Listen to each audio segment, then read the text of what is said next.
Estamos hoje encerrando essa série de mensagens chamada Religião Tóxica. E começamos a série falando que é uma das mais importantes séries que já pregamos aqui, porque nela nós, como igreja, deixamos claro, estabelecemos estacas, assim, muito explícitas, do evangelho que nós pregamos. Porque o evangelho de Jesus é um só, mas existem diferentes maneiras de se entender, de se viver e de se pregar o evangelho. Você pode ir ali na esquina, encontrar alguém com a Bíblia, a mesma Bíblia que nós usamos, mas entendendo, vivendo e pregando de uma maneira diferente. Outra abordagem, outra perspectiva. Nós como igreja temos uma leitura do evangelho. Nós pregamos o evangelho da graça de Deus, porque entendemos que é essa a singularidade do evangelho de Jesus, o que põe o evangelho de Jesus Cristo à parte de todos os demais sistemas filosóficos, religiosos, é a realidade da graça de Deus. É essa verdade de que Deus nos ama de uma maneira incondicional. Ele provou isso porque quando menos merecíamos, Ele nos deu o seu melhor, a saber, Jesus Cristo, seu Filho naquela cruz. Ele pagou o preço necessário através do seu sacrifício ali no Calvário, e quando ao terceiro dia Ele ressuscita, Ele sela a sua vitória, e através da vitória de Cristo, eu e você, apenas através da vitória de Cristo, eu e você podemos ter uma relação com Deus. E essa verdade da graça, do favor imerecido, do amor eterno de Deus por nós, muda tudo. Graça muda tudo. Graça implica uma nova cabeça, uma nova mentalidade, uma nova forma de se achegar a Deus, novas lentes para olhar para Deus. Graça produz um novo tipo de gente. E temos falado sobre isso. Paulo diz, Atos 20, versículo 24: todavia, palavras do apóstolo Paulo, eu não me importo, nem considero a minha vida de valor algum para mim mesmo, desde que eu termine a corrida e complete o ministério que o Senhor Jesus me confiou. Qual ministério, Paulo, Jesus te confiou? Ele responde: testemunhar do evangelho da graça de Deus. Fale comigo: testemunhar do evangelho da graça de Deus. Essa era a tarefa de Paulo, essa é a nossa tarefa, essa é a nossa bandeira: testemunhar o evangelho da graça de Deus. Hoje eu quero encerrar essa série falando apenas um ponto. Eu só dei conta de pregar um ponto, e o ponto é: há uma diferença abissal entre a religião e o evangelho. A religião, que é essa tentativa do ser humano se aproximar de Deus a partir de méritos e esforços próprios. A religião é um caminho, uma forma de se aproximar de Deus. E o evangelho, que é essa relação com Deus fundamentada na graça. Há uma diferença abissal entre a religião e o evangelho. Na parte 1 e 2 nós já escutamos bastante sobre isso. Hoje eu quero destacar uma diferença. E a diferença é: a religião, ela diz, eu não posso. O evangelho diz, eu não quero. Será que você pode me ajudar a pregar? Diga comigo: a religião, ela diz, eu não posso. O evangelho diz, eu não quero. Tanto a religião quanto o evangelho demandam obediência, pedem por obediência. Por exemplo, Jesus pediu pela nossa obediência. Evangelho não é ausência de princípio. Evangelho não é ausência de mandamento. Pelo contrário, leia a sua Bíblia, Mateus capítulo 5, 6 e 7, Sermão do Monte. Me parece que Jesus, ele não abaixou o padrão, ele subiu o padrão. Por exemplo, Jesus diz assim: vocês ouviram o que foi dito por Moisés: não matarás. Eu, porém, vos digo: se você odiar alguém no coração, já matou. Quantos homicidas temos aqui? Não precisa levantar a mão. Mas se nós formos sinceros, já teve gente no nosso coração que a gente olhou e disse: morte não, Senhor, mas se o Senhor quisesse só arrebatá-lo, só ele, só ela. Jesus, ele disse assim: vocês ouviram o que Moisés ensinou: não adulterarás. Eu, porém, vos digo: se você olhar para uma mulher que não é a sua e cobiçar, já adulterou. Meu irmão, baseado nesse critério não sobrava um. Escute, me parece que Jesus, ele elevou o padrão. Jesus aí, ele está abaixando a régua ou Jesus está subindo a régua? Jesus está tornando o caminho mais largo ou mais estreito? Claro. Então o evangelho tem princípios. O evangelho tem um padrão mais elevado. O evangelho tem mandamentos. Mas a diferença é como essa obediência ela é vivida. A partir de quê? O que é que produz essa obediência? Na religião, a obediência é gerada, mas de uma maneira totalmente diferente do evangelho. Como é que a obediência é gerada na religião? Eu vou te explicar. Agora vem o teacher. A religião, ela se fundamenta em um tripé. E o tripé é esse aqui. Fale comigo: medo. Fale comigo: culpa.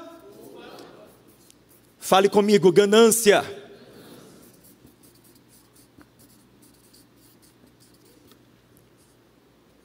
Na prática, a religião trabalha assim. Culpa. Como é que anda a tua vida, hein? Ninguém viu, mas o Eterno viu. O Eterno está de olho. Sabe por que as portas estão fechadas? Você sabe por que essa semana o carro quebrou? O filho foi parar onde? Na UTI. Você não está percebendo? Tem algo de errado aí, hein? Tem uma brecha aberta. Tem um pecado não confessado. A pessoa faz um autoexame: eu tenho culpa no cartório. Vem chorando, levanta a mão. É uma conversão culposa. Ela se converte constrangida pela culpa. É o peso da culpa que faz ela então se endireitar. É a culpa que coloca ela nas linhas, no trilho. Culpa. Enquanto se sente culpado, ele anda na linha.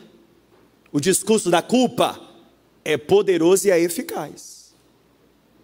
Mas aí talvez eu esteja falando para alguém que anda com a vida bem na retidão. E esse eu não consigo pegar pela culpa. Então eu pego onde? Pelo medo. Você está bem, está andando com Deus, está obedecendo os princípios de Deus. Pois então é bom você permanecer, porque se não permanecer, o devorador vem com força. A mão de Deus vai pesar. E tem mais, viu? Vai ter prestação de contas naquele dia. Você já sabe para onde é que você vai? Depois da morte, vai para o céu ou vai para o inferno? Você está achando o quê? Fortaleza quente nesse período de chuva? Está abafado. Abafado é o inferno.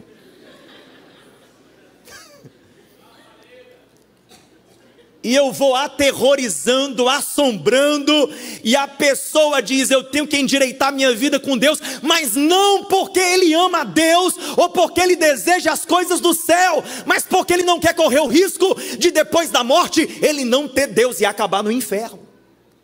Porque tem gente que não quer andar com Deus enquanto está vivo, mas com certeza não quer ter o perigo, a chance de não ter o Senhor depois que estiver morto. Não está correndo para o céu, está fugindo do inferno, fugindo de uma punição, fugindo de um juízo divino, fugindo de uma mão de Deus que pode pesar. É medo, é um filho do medo, é um escravo do medo. Isso daqui tem um poder tremendo. Se eu usasse hoje o medo, olha, Ia ter gente com dor na consciência, levantando a mão, quebrantado. Estou aqui, Senhor, voltando ao primeiro amor. Mas quando eu não consigo pegar nem pela culpa, nem pelo medo, eu pego pela ganância. E o discurso é outro. O discurso é porque tem gente que é assim. A pessoa é meio cara de pau. Culpa? Não. Eu não. Medo? Não me assombro com isso. Mas na ganância cai. Eu olho e digo assim, diz o Senhor, esse ano de 2025 é um ano de prosperidade. Eu vejo nuvens, densas nuvens, cheias de chuva, esperando assim, sabe, para derramar uma abundante chuva sobre você. Mas para a chuva cair, você vai ter que andar na linha. Aí a pessoa, opa, tenho que ajeitar minha vida. Porque se eu não ajeitar minha vida, a porta não abre, Deus não me entrega a chave, Deus não derrama favor. Aí a pessoa, sem perceber, está obedecendo, mas uma obediência não por amor ao abençoador, mas por desejar avidamente as bênçãos. É uma obediência interesseira, é uma obediência clientelista, é uma obediência de cliente com fornecedor, com prestador de serviço, é uma obediência gananciosa. Eu jejum, eu faço a campanha, eu oro, eu ando na linha, mas é tudo moeda de troca, de barganha, é tudo maneira de eu comprar Deus e fazer Deus se voltar para o cumprimento da minha vontade.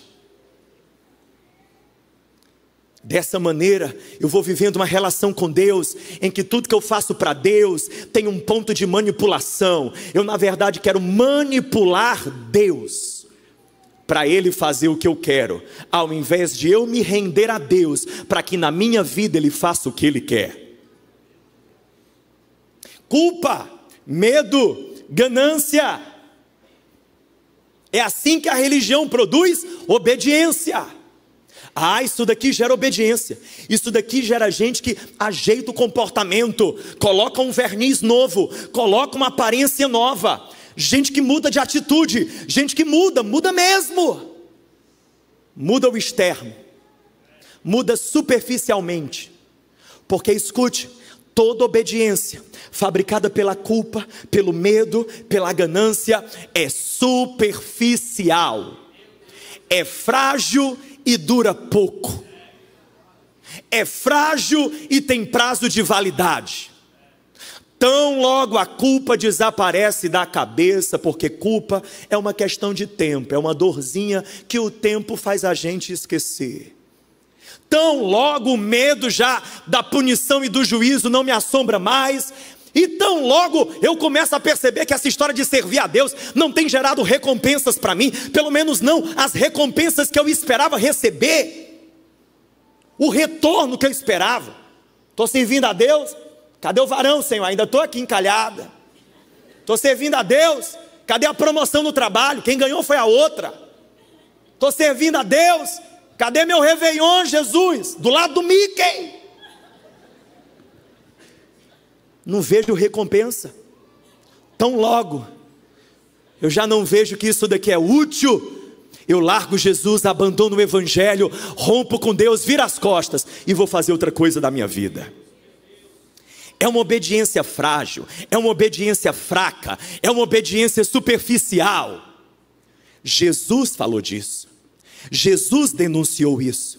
Palavras de Jesus, ele diz, Mateus capítulo 23, versículo 25: ai de vocês, mestres da lei e fariseus hipócritas, vocês limpam o exterior do copo e do prato, vocês limpam o lado de fora, mudam a etiqueta, mudam o linguajar, mudam algumas atitudes, mudam a programação de fim de semana, mas por dentro estão cheios de ganância e de cobiça. Por dentro Ainda que por fora haja obediência, eu, Jesus, sei, por dentro, essa obediência está sendo motivada pelos motivos errados, pelos fatores errados. É uma obediência fabricada por ganância, por culpa, por medo. É uma obediência interesseira, é uma obediência do filho mais velho da parábola do filho pródigo. É uma obediência de quem está de olho no que o pai tem para dar, e não naquilo que o pai pode ser em sua vida. Aí Jesus completa e diz: limpe primeiro o interior do copo e do prato, para que o exterior também fique limpo. Jesus quer mudanças visíveis em nossa vida, sim. Jesus quer mudanças que qualquer pessoa que passar correndo por nós consiga enxergar, sim. Jesus quer que o fruto do Espírito se torne em nossa vida evidente, claro como um outdoor em uma avenida. Mas o processo de Jesus é diferente do processo da religião. Ainda que a religião tenha o seu resultado, é um resultado muito frágil, porque ela tenta limpar o lado de fora sem tratar o lado de dentro. O evangelho trabalha de dentro para fora. É diferente. Sabe qual é o nome disso aqui? Medo, culpa, ganância. O nome disso é adestramento. Quem aqui já adestrou um cão? Mas quem aqui já adestrou um cão? Pronto, sabe como funciona? Você leva lá para o adestrador, você sabe o que é que ele faz? Culpa, medo, ganância. Ele treina, ele condiciona comportamentos por meio desse mecanismo. Ele faz assim: quando o cão erra, ele pune. Quando o cão acerta, ele recompensa. O cachorro começa a entender: se eu obedeço, eu sou recompensado. Se eu desobedeço, eu sou punido. Então é melhor eu obedecer do que eu desobedecer. Não é uma questão de educação, é uma questão de interesse, é uma questão de medo. Adestramento. Agora, o cão, por mais adestrado que ele seja, ele continua sendo... muda o comportamento, mas não mudou a natureza. Mudou a atitude, mas não mudou a natureza. E quando houver alguma coisa que ativar os instintos dele, ele logo vai manifestar quem ele é: cão, cachorro, animal. O evangelho não trabalha com adestramento. O evangelho trabalha com transformação de vida. A religião adestra. E desculpa, mas eu vou ter que dizer, em muitos lugares, o que chamam de discipulado é na verdade adestramento. Pastor, esse daqui eu discipulei bem. Olha para ele, discipulei bem. Comportadinho, arrumadinho. Ele fala o crentez. Ele fala o evangeliquez. Ele mudou. Olha aí, com a Bíblia agora na mão. Cara e tal, frequenta a igreja, ora. Escuta aí, ó, percebe. Tá, mas foi o lado de fora? O evangelho não adestra, o evangelho transforma. O evangelho não produz robôs. Sabe, uma característica da religião é o seu modelo industrial. Sai todo mundo dessa fábrica, essa fábrica culpa, medo, ganância, sai todo mundo do mesmo jeitinho, sai todo mundo com os mesmos trajeitos. Parece que de alguma forma a personalidade, a individualidade de cada um, ela é colocada de lado, é espremida, e você tem que entrar naquela embalagenzinha, ficar com aquela carinha que todo mundo tem, falar daquele jeitinho que todo mundo fala, ter aquele mungango que todo mundo tem, porque se tu não tiver o mungango, tu não é cheio do Espírito Santo. Você está entendendo o que eu estou falando? Religião produz isso, Fale comigo, adestramento. Jesus diz, não, isso não resolve. O problema é muito mais profundo. Você está querendo mudar o fruto. Na verdade, a árvore tem que ser de outra espécie. Marcos capítulo 7, versículo 21. Jesus diz, é do interior do coração dos homens que vêm os maus pensamentos, as imoralidades, os roubos, homicídios, adultérios, cobiças, maldades, engano, devassidão, inveja, calúnia, arrogância, insensatez. Jesus diz, de onde vem? De onde vem? De onde vem? Do coração, vem de dentro. A gente fica muito preocupado com o mal que está do lado de fora. Quem é pai e mãe aqui? Quem é pai e mãe? Certamente você já deve ter falado essa frase, ou escutou algum pai e mãe falar assim, e o que é que vai ser dos meus filhos? Quando eles crescerem, nesse mundo mal, eu tenho medo. Você deveria ter mais medo, não do mal que está no mundo, mas do mal que está nos teus filhos. O mal que habita eles. Pastor, meu filho é inocente. É inocente? Tira o biscoito dele. É puro? Fala para ele que não vai ter videogame. Você vai ver ele, um furacão, uma unção de giraia se apossando dele. Eu tenho 2, meu querido. Estão lindos quando o pessoal no Instagram comenta, a Chloe tão linda. Olha o Theo tão fofo. Eu digo, é fofo barra. É linda barra. Tem um complemento. Jesus falou, está dentro da gente. A parte quebrada, a parte defeituosa está dentro da gente. Como é que conserta? Como é que ajeita? Para alguns de nós, é caso perdido. É tão caso perdido, que a gente resolve viver a partir de outras lógicas. Especialmente gente que foi adoecida pela religião. Gente que já viveu esse jogo da culpa, do medo, da ganância. E foi adoecendo porque é isso que a religião faz conosco. Traumatiza de uma maneira tal, que a pessoa então corre para outro caminho.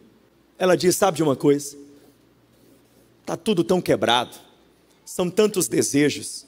São tantas vontades. Eu vou me entregar aos meus desejos. Passamos a viver a partir de outro tripé. Fale comigo, aventura.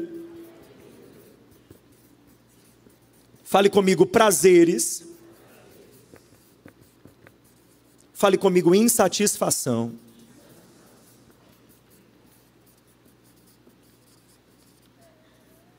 Escuta. Lucas 15, parábola do filho pródigo. Um pai tinha 2 filhos. O filho mais novo chegou para o pai e disse, eu quero a minha parte na herança. Na herança para mim você morreu. O pai não confronta, permite.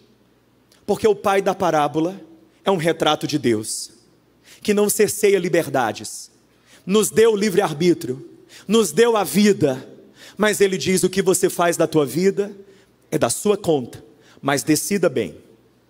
O pai faz isso, ele diz, então tá, pega a herança. O menino sai de casa, os bolsos cheios, sai de casa. Jesus vai contando a história, deixando claro que é um arquétipo de quem nós somos, da vida que muitas vezes nós escolhemos trilhar, longe de Deus o Pai. Ele pega, segundo a parábola, tudo que ele saiu de casa com, seus bens, sua herança, e diz o texto, ele gasta irresponsavelmente, ele vai viver uma aventura. A vida é curta, eu vou aproveitar, eu vou me entregar, os meus desejos são muitos, eu vou provar um pouco dali, um pouco daqui, um pouco de acolá. Ele vai de lugar em lugar, de pessoa em pessoa, de experiência em experiência, até que a Bíblia diz, depois que ele gastou tudo, ele chega ao ponto de ter anseio, de ansiar comer a comida dos porcos, porque ele já não tinha mais nada. Ora, tudo começa como uma aventura. Ele se entrega aos seus prazeres, aos seus desejos, e há um prazer, claro que há. Quando você se entrega aos apetites da sua carne, aos seus apetites naturais, Há um prazer imediato, mas um prazer que dura pouco. Um prazer que tem começo, meio e fim, que dura muito pouco. Um prazer que tem prazo de validade. Aquele rapaz, olha, ele tem momentos de prazer, mas que chegam a um término, um fim. E ele começa a entender que quem vive para satisfazer os seus próprios apetites sempre estará insatisfeito. Sempre. Você ganhava um salário mínimo, era insatisfeito. Agora ganha 50, continua insatisfeito. Era sozinho, não tinha ninguém, ficava insatisfeito. Agora tem 1, 2, 3, 4, 5, 6, continua insatisfeito. Quem vive para saciar os seus apetites, quem é escravo do próprio ventre, sempre vai viver insatisfeito, porque a Bíblia diz em Eclesiastes que Deus pôs no ser humano algo chamado eternidade, uma sede pela eternidade, e um ser humano que foi feito com sede pela eternidade, jamais será totalmente preenchido por aquilo que é temporal e terreno. Aqui somos nós, muitas vezes, nos entregamos aos nossos apetites, vivemos nessa insatisfação permanente, procurando qual a experiência nova, qual a dose nova, qual a pessoa nova, qual o lugar novo, para ver se agora eu fico satisfeito. Não vai, não tem como, não tem. O vazio que você está tentando preencher é grande demais, é eterno, é do tamanho da eternidade. Mas tem uma boa notícia, é que não precisamos viver nem o caminho da religião, nem esse. Porque no caminho da religião, nós nos tornamos escravos de uma lei, de uma cartilha que está do lado de fora, a qual a gente busca atender, mas nunca consegue atender com perfeição. Quem entende isso? Essa cartilha está do lado de fora. Esse foi o problema do povo de Israel no Antigo Testamento. Deus, com o seu próprio dedo no Monte Sinai, escreveu em tábuas, só para a turma ter certeza de que aqui não é a opinião de Moisés, foi Deus, a lei era de Deus, mas ela estava do lado de fora. O povo olhava para aquela lei, para aquele manual, para aquela cartilha, não conseguiu viver à altura. Por isso Paulo vai nos dizer em Romanos, que a lei era boa, a lei apontava a incapacidade humana de viver à altura do que o ser humano foi criado para ser.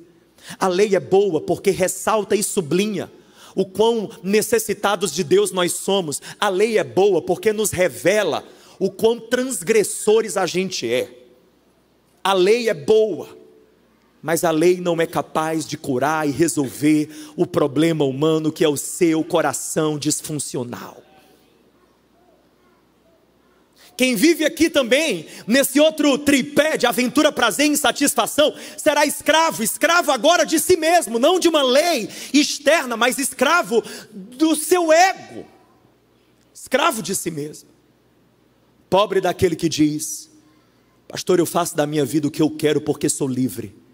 Não, você não é livre, você é exatamente escravo, escravo de si mesmo, tão escravo que não consegue refrear o seu eu, tão escravo que não consegue negar a si mesmo em nome de algo maior do que aquele prazerzinho momentâneo, tão escravo que você marca de fazer dieta e com 7 dias de dieta olha para um pudim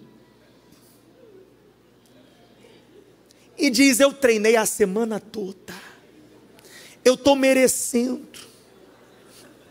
Aí você dá uma colherada, 2, 3, 4, 5, olha isso, você vai se identificar.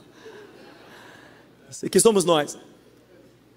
Quando a gente dá a última colherada no pudim, Depois daquela experiência do açúcar que entra no sangue, pau, pico de insulina, a endorfina dentro do cérebro, e você, achando aquilo o máximo. Escute, basta você tomar a última colher, bate uma bad, é ou não é? Você olha para você mesmo com a frustração. Você diz, nenhum pedaço de pudim eu consigo vencer. O brigadeiro ganha de mim.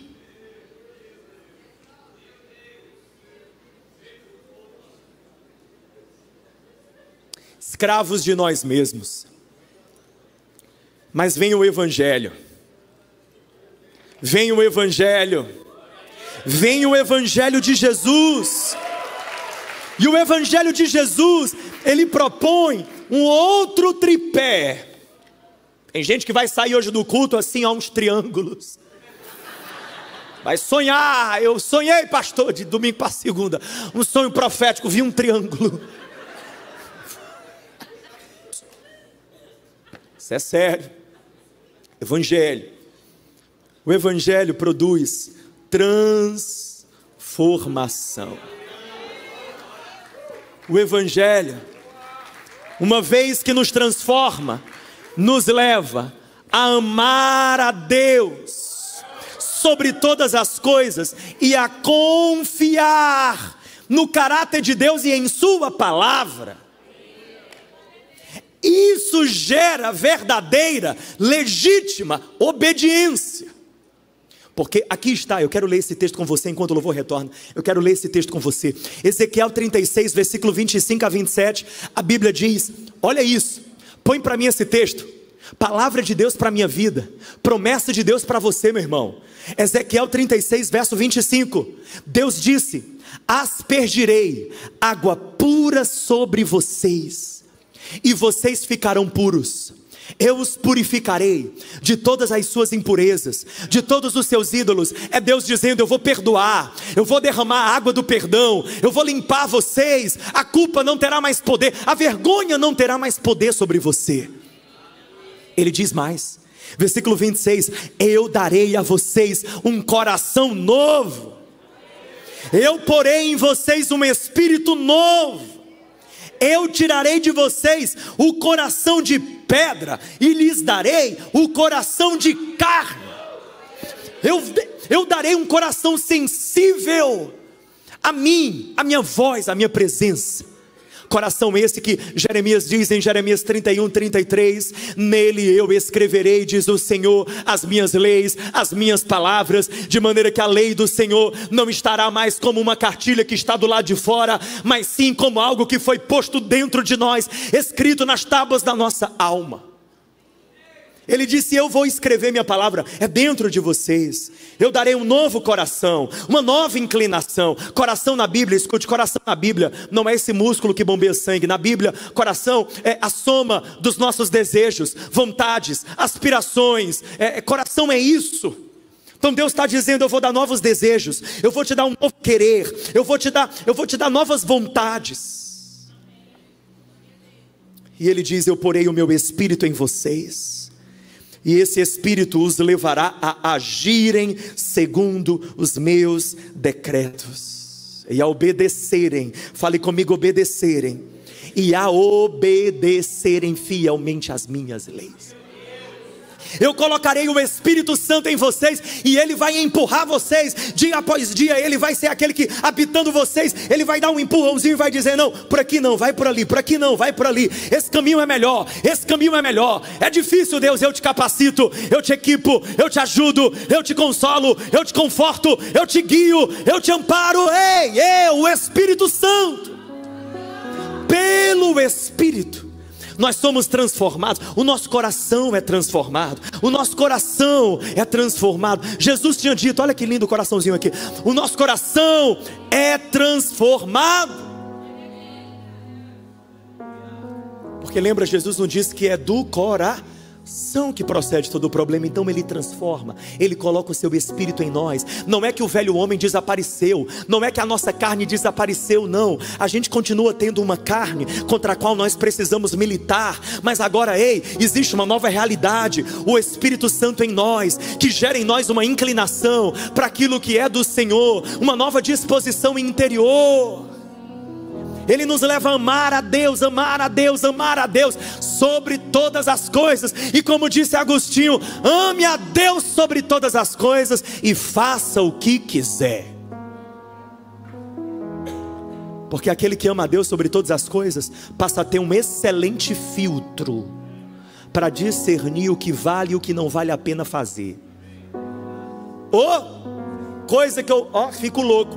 Vou abrindo caixinha de perguntas no Instagram, a pessoa começa: pastor, pode ou não pode? Pode ou não pode? Pode ou não pode? Pode ou não pode? Tocar essa música pode? Colocar esse piercing pode? Colocar essa tatuagem pode? A pele é tua, o nariz é teu, a orelha é tua, o carro é teu. A gente fica nessa de pode ou não pode? Pode ou não pode? Sabe por quê?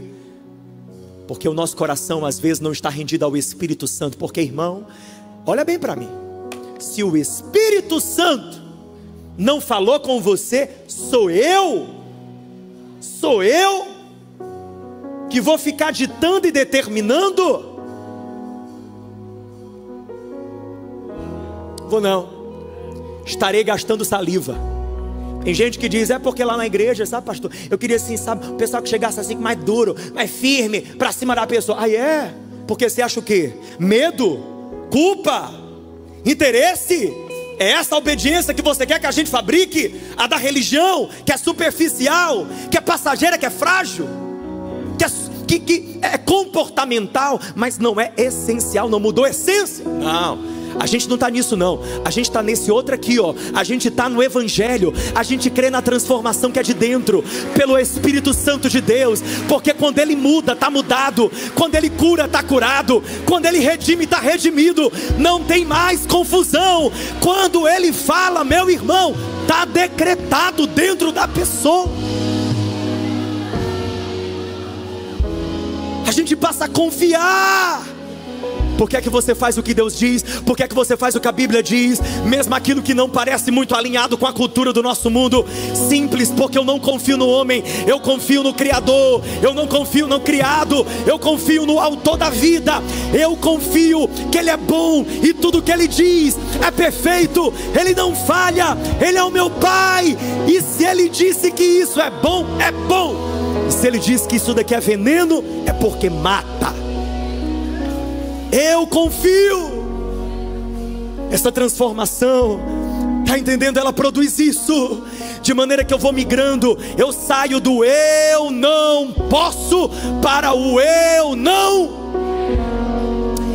Vai mudando, porque isso aqui gera em nós novos apetites.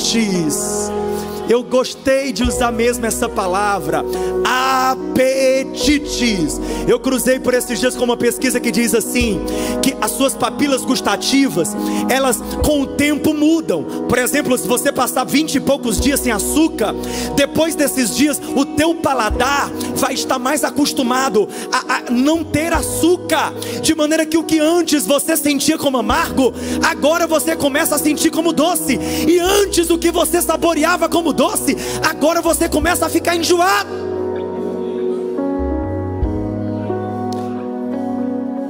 Mas não é sobre açúcar. Não. Você está entendendo? Não é sobre açúcar, não é. E é sobre o que, pastor? Vou te falar sobre o que é. Ei, meu irmão, deixa eu explicar o que é que eu estou tentando dizer. O que eu estou tentando falar é que um dia eu e você, nós éramos o filho pródigo, e a gente ansiava comer comida de porco, e a gente não achava que aquilo era comida de porco. A gente batia foto, postava no Instagram, fazia os stories, marcava todo mundo e dizia: uau, estou vivendo a vida. Mas um dia Ele veio até nós, abriu os nossos olhos, e a gente começou a perceber: é comida de porco. E o Pai nos colocou na mesa dele, e na mesa dele Ele colocou um banquete. E o cardápio do Pai, o cardápio do Pai, meu irmão, o cardápio do Pai é top, top, top, top. Só tem um problema, é que a gente fica mal acostumado. A gente fica mal acostumado. Quando um amigo pergunta, tu não pode, você diz, ô amigo, é que eu não quero, porque o pai me acostumou mal. O pai me acostumou a viver na verdade, e viver na verdade é bom. O pai me acostumou a ter paz, e ter paz é muito bom. O pai me acostumou em ter vida, e ter vida é muito bom. O pai me acostumou a ter uma alegria que vem de dentro, que não depende da minha conta bancária, que não depende dos comentários do meu Instagram. O pai me acostumou com um cardápio. O meu paladar mudou. O meu paladar mudou. Não é que eu não quero, desculpe, não é que eu não posso, é que eu não quero.